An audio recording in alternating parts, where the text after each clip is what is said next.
갈라디아서 2장 11절에서 21절까지 말씀 제가 봉독합니다. 게바가 안디옥에 이르렀을 때 책망받을 일이 있기로 내가 그를 대면하여 책망하였노라. 야고보에게서 온 어떤 이들이 이르기 전에 게바가 이방인과 함께 먹다가 그들이 오매 그가 할례자들을 두려워하여 떠나 물러가매 남은 유대인들도 그와 같이 외식함으로 바나바도 그들의 외식에 유혹되었느니라. 그러므로 나는 그들이 복음의 진리를 따라 바르게 행하지 아니함을 보고 모든 자 앞에서 게바에게 이르되 네가 유대인으로서 이방인을 따르고 유대인답게 살지 아니하면서 어찌하여 억지로 이방인을 유대인답게 살게 하려느냐 하였노라. 우리는 본래 유대인이요 이방 죄인이 아니로되 사람이 의롭게 되는 것은 율법의 행위로 말미암음이 아니요 오직 예수 그리스도를 믿음으로 말미암는 줄 알므로 우리도 그리스도 예수를 믿나니 이는 우리가 율법의 행위로서가 아니고 그리스도를 믿음으로써 의롭다함을 얻으려 함이라. 율법의 행위로서는 의롭다함을 얻을 육체가 없느니라. 만일 우리가 그리스도 안에서 의롭게 되려 하다가 죄인으로 드러나면 그리스도께서 죄를 짓게 하는 자냐? 결코 그럴 수 없느니라. 만일 내가 헐었던 것을 다시 세우면 내가 나를 범법한 자로 만드는 것이라. 내가 율법으로 말미암아 율법에 대하여 죽었나니 이는 하나님에 대하여 살려 함이라. 내가 그리스도와 함께 십자가에 못 박혔나니 그런즉 이제는 내가 사는 것이 아니요 오직 내 안에 그리스도께서 사시는 것이라. 이제 내가 육체 가운데 사는 것은 나를 사랑하사 나를 위하여 자기 자신을 버리신 하나님의 아들을 믿는 믿음 안에서 사는 것이라. 내가 하나님의 은혜를 패하지 아니하노니 만일 의롭게 되는 것이 율법으로 말미암으면 그리스도께서 헛되이 죽으셨느니라. 아멘.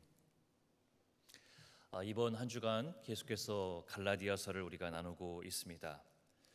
오늘 나누게 되는 오늘 이 본문의 이야기는 무엇일까요?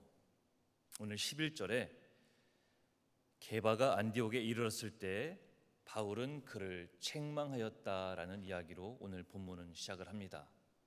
하지만 영어 성경에 보면 11절의 시작은 but으로 시작을 해요. 그런데 그런 말이죠. 그러니까 앞에 무슨 이야기가 있었는데 그에 대해 이어지는 이야기입니다. 사실 앞에 나오는 이 장의 앞부분은 다른 것이 아니에요. 바울이 신임하는 야고보, 게바, 요한은 할례받은 유대인들에게 복음을 전하는 데 앞장섰고 또 바울은 할례받지 않은 이방인들에게 복음을 전하는 데 앞장서게 되었다라는 이야기입니다. 그런데 게바의 이름이 누구죠? 베드로잖아요. 이 게바는 베드로의 다른 이름인데 베드로가 이 안디옥에서 바울의 책망을 듣는 일이 생겼다는 것입니다. 그 내용이 오늘 보았던 12절의 내용이에요. 12절을 보면 야고보에게서 온 사람들이 이르기 전에 게바는 이방인들과 식사를 했습니다. 그러다가 야고보에게서 온 사람들을 발견하고는 이 이방인들의 그 식탁을 급하게 벗어나 도망하는 일이 있었다는 거예요. 이게 왜 바울에게 문제가 되는 것일까요? 먼저 이 야고보를 율법을 지키는 전통 유대인이라는 관점에서 보면 이래요. 유대인으로서 기독교인들은 예수님을 믿고 그리스도인이 되었지만 아직도 유대의 전통을 벗어나지 못했어요. 완전히 버린 것이 아니에요. 여전히 유대인이면서 기독교인이긴 하지만 이방인들과의 식탁 교제를 금하고 있었던 것이죠. 그런데 이 베드로가 이방인들과 식사를 하고 있었어요. 베드로는 이 복음이 혈통과 민족, 신분과 성별을 넘어 복음 안에서 하나가 되는 능력을 알았습니다. 그래서 할례받지 않은 이방인들과도 자연스럽게 식탁의 교제를 나눌 수가 있었어요. 한번 상상을 해봤습니다. 유대인이었지만 예수님이 승천하신 후 이 베드로는 예수님의 제자로서 복음의 그 진정한 뜻을 알았고 율법의 완성이신 예수 그리스도를 증거하는 데 앞장을 섰습니다. 아마도 이날 이방인들에게 복음을 전하면서 함께 밥을 먹고 있었던 것 같아요. 한참 대화하면서 할례는 그렇게 중요하지 않다.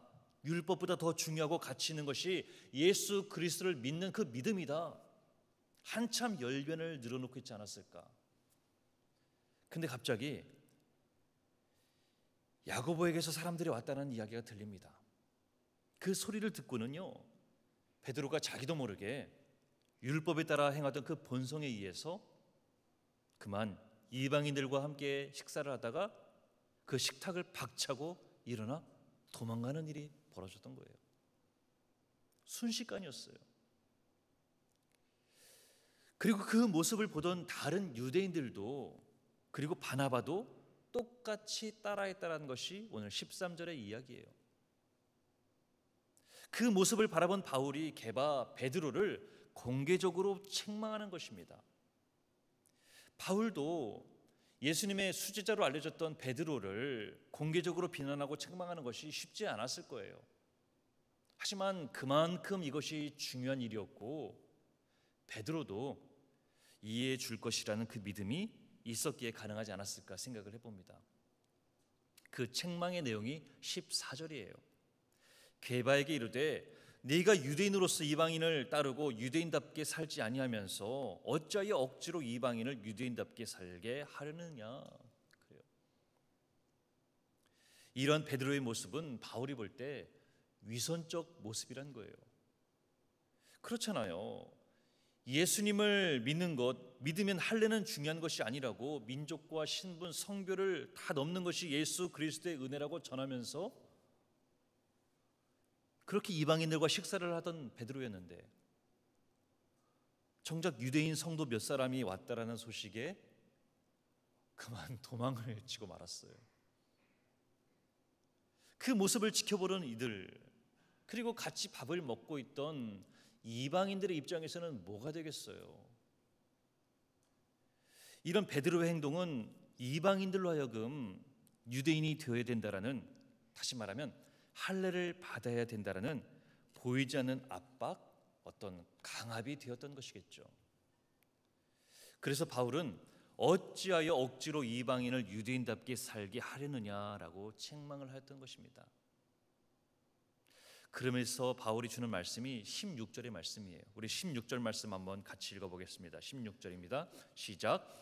사람이 의롭게 되는 것은 율법의 행위로 말미암음이 아니요 오직 예수 그리스도를 믿음으로 말미암는 줄 알므로 우리도 그리스도 예수를 믿나니 이는 우리가 율법의 행위로서가 아니고 그리스도를 믿음으로써 의롭다함을 얻으려 함이라. 율법의 행위로서는 의롭다함을 얻을 육체가 없느니라. 그렇습니다. 율법을 완벽하게 지킨다고 해서 의롭게 되는 게 아니란 거예요. 여러분, 구약의 율법이 지켜야 되는 율법이 몇 가지인지 아세요? 613개예요. 그 엄청나게 많은 율법을 지키고 안 지키고 그 율법에 얽매여서 얼마나 스트레스를 받고 도리어 삶이 힘들어지는 건 당연한 것 아닐까요? 예수 믿는 기쁨, 구원의 감격, 천국에 대한 소망, 그런 것이 아니라 하루하루 살면서 오늘은 율법을 지켰네, 못 지켰네, 그 율법 때문에 도리어 체념, 한숨, 좌절, 절망에 빠지는 안타까운 모습 아닐까요? 여러분, 예수님은 율법을 완성하러 오셨다고 했잖아요. 그 수백 개의 율법을 지키고 안 지키고에 따라 구원을 받고가 또 안 받고가 아니라 예수 그리스도 그분을 우리의 구원자로 믿고 따르느냐, 그것이 중요하다는 거예요. 우리가 의롭게 되는 것은 율법의 행위가 아니에요. 예수 그리스도를 믿는 그 믿음으로 되는 것이고 그것이 복음인 거예요.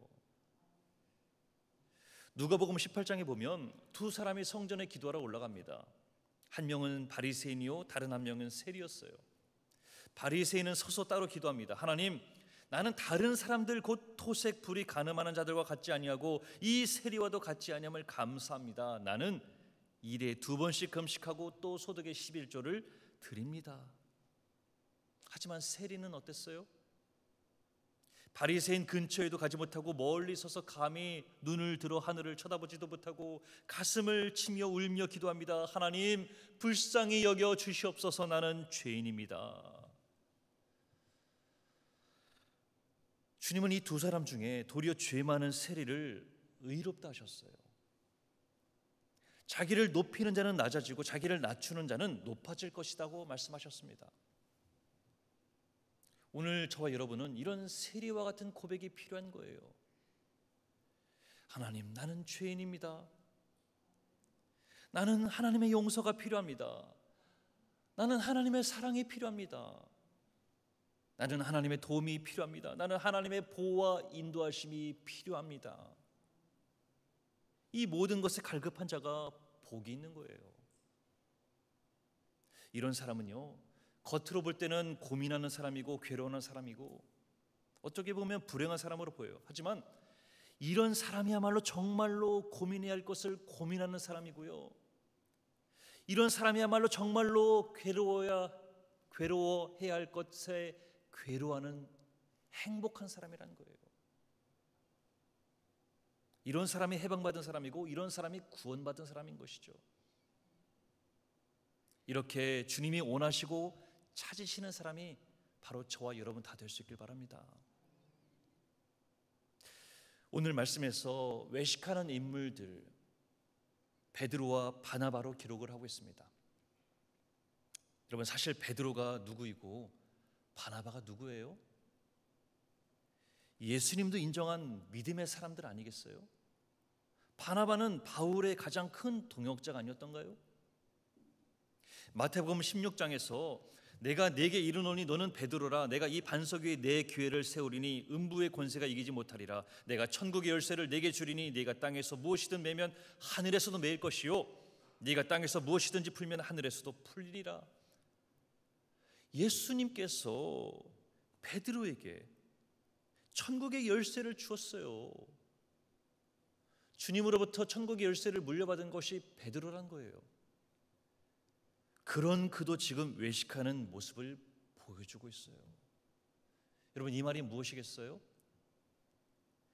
저도 그렇고 여러분들도 그렇고요, 우리 모두가 다 누구든지 외식에 빠질 수 있다는 것을 상기시켜주는 거예요. 우리는 남의 믿음을 생각할 게 아닙니다. 누구네 신앙생활이 어쩌네 저쩌네, 바로 내 자신이 쉽게 외식하는 자들이 될 수 있음을 그렇게 우리가 기억해야 되는 것이고, 그러기에 늘 겸손히 무릎을 꿇고 기도해야 되는 거예요. 그렇지 않으면 우리가 쉽게 흔들리고 또 낙심하는 그런 우리들의 모습인 것이겠죠. 그런 우리들에게 오늘 사도 바울은 귀한 가르침을 주십니다. 본문의 20절의 말씀인데요, 그런즉 이제는 내가 사는 것이 아니요 오직 내 안에 그리스도께서 사시는 것이라. 이제 내가 육체 가운데 사는 것은 나를 사랑하사 나를 위하여 자기 자신을 버리신 하나님의 아들을 믿는 믿음 안에서 사는 것이라. 반복이고 연습이고 훈련입니다. 날마다 이렇게 새벽마다 기도하며 또 기도하는 거예요. 내 자신을, 내 욕심을, 내 욕망을 내려놓고 내 옛 버릇, 내 나쁜 쓴 뿌리를 제거해달라고 기도하는 거예요. 그렇게 믿음으로 살려고 발버둥치고 안간힘을 쓰는 그런 우리들의 모습을 우리 주님께서 귀히 여겨 주신다는 것이죠. 아프리카 정글 한 복판을 탐험하던 남자가 있었어요. 가이드가 키가 큰 잡초가 있고 무성한 덩굴들 있잖아요. 큰 칼로 자르면서 길로 나아갑니다. 길을 안내요. 이윽고 더위에 지친 그 탐험가가 푸념을 합니다. 여기가 어디예요? 도대체 어딜 가는 것이죠? 알고나 가나요? 도대체 길은 어디 있나요? 그 말을 들은 노련한 가이드가 길을 멈추고 고개를 돌리고 이렇게 말합니다. 제가 바로 길입니다. 여러분, 우리 주님은 우리 인생길에 명확한 답을 주진 않아요. 하지만 그 대신에 그보다 훨씬 큰 선물, 바로 그분 자신을 주신다는 거예요. 겟세마네 숲에 그 어두운 밤, 예수님이 괴로움에 몸부림치며 기도를 합니다. 죽음이 두려워서 그랬던 게 아니에요. 설령 죽는다 해도 그것이 아버지의 뜻이라면 언제나도 죽을 준비가 되어 있었던 예수님이었어요. 이때 예수님을 괴롭혔던 것은 하나님 아버지의 침묵이었습니다. 예수를 내 사랑하는 아들, 내 마음에 드는 아들이라 하셨던 아버지 하나님이 예수님이 가장 필요로 할 때 아무런 반응도 응답도 하지 않았어요. 예수님이 십자가에 달렸던 그 이후에도 그랬습니다. 하나님의 침묵을 견디다 못한 예수님이 절규하며 묻습니다. 나의 하나님, 나의 하나님, 어찌하여 나를 버리셨나이까? 그래도 하나님은 끝내 대답하지 않으셨어요. 하나님이 왜 그랬을까? 사랑하는 아들, 독생자 아들이 괴로워하며 아버지 하나님을 가장 필요로 할 때 왜 하나님은 응답하지 않았을까? 이에 대해 퓰리처상 최종 후보에 올랐던 목사이면서 작가였던 프레드릭 뷰크너가 이렇게 말합니다. 하나님은 답을 주지 않으신다. 대신에 하나님은 자신을 내어주신다 그래요. 세상 죄를 대신 진 예수님의 괴로움이 너무 컸기에 하나님은 멀리서 충고하듯 그렇게 가르치듯 답을 줄 수 없었습니다. 대신에 예수님과 가장 가까이에서, 아니 예수와 하나가 되어서 예수의 모든 고통을 당신의 몸으로 그렇게 온전히 겪으셨던 거예요. 세상 죄를 진 어린 양 예수, 십자가에 달린 예수님, 가슴 미어지게 하는 이 사랑이 기독교 그리스도교의 기원이 되었던 것이죠. 그 사랑을 믿는 저와 여러분들입니다. 그 사랑을 아는 믿음이 바울의 고백 20절이에요. 나를 사랑하사 나를 위하여 자기 자신을 버리신 하나님의 아들을 믿는 믿음인 거예요. 그 믿음 안에서 사는 것입니다. 그러게 여러분들에게 부탁드리고 당부드립니다. 우리의 관심사는요, 교회 안에서 누가 높으냐, 뭐 교회가 이래야 된다 저래야 된다, 옛날에는 이랬는데 저랬는데 지금은 왜 이러냐, 또 교회가 어떤 것이 더 크냐, 그런 관심사가 아닙니다. 여러분, 우리가 오직 관심을 가져야 되는 것은요, 얼마나 하나님의 은혜를 갈망하며 살고 있는가예요. 올 한 해 우리가 이 목표, 이 기도 제목을 갖기를 소원해요. 우리가 얼마나 하나님의 은혜를 갈망하고 있는가. 나를 사랑하셔서 자기 자신을 버리신 하나님의 아들, 그 예수 그리스도 안에서 숨쉬고 사는 것입니다. 다 몰라도 이것 하나만큼은 기억하시길 바라요. 그 믿음으로 승리하는 저와 여러분들 다 될 수 있길 주님의 이름으로 축원합니다. 기도합니다. 우리의 모든 것 되시는 하나님, 오늘 예배를 통해 우리의 믿음의 자세를 돌아보며 가식과 형식에만 치우쳐 있는 모습은 아닌지 돌아봅니다. 순간순간 허락하시는 하나님 말씀에 순종하며 겉모습보다는 속 사람을 채워나가는 복된 저희들로 인도하여 주시옵소서. 감사하며 예수 그리스도의 이름으로 기도합니다.